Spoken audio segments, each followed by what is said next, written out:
এই ইলিশ মাছ হলো ভোলার ইলিশ মাছ। তো আমার হাজব্যান্ডের বন্ধু দেশের থেকে আনছে, আমাদেরকে 2টা দিছে। তো আমি এই ইলিশ মাছটা এখন রান্না করব।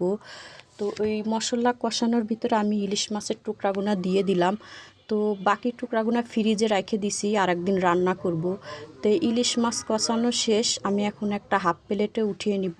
আর ওই মশলার ভিতরে আমি ফুলকপিগুনা দিয়ে দিব।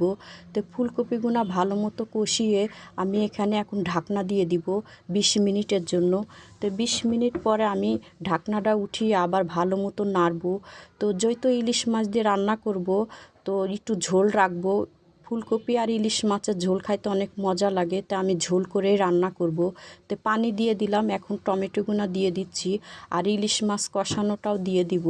দিয়ে এখানে আমি এখন ভালো মতো নেড়ে এখানে ঢাকনা দিয়ে দিব। ঢাকনাটা 10 মিনিটের জন্য দিব। তো 10 মিনিট হয়ে গেছে, আমি এখন ঢাকনাটা উঠাবো। ঢাকনাটা উঠায় এখানে আমি ধনেপাতা দিয়ে দিব। ধনেপাতা দিয়ে ভালো মতো নাড়িয়ে, এই তো আমার তরকারিটা হয়ে গেছে। কালারটাও অনেক সুন্দর হয়েছে, খেতেও অনেক মজা লাগবে।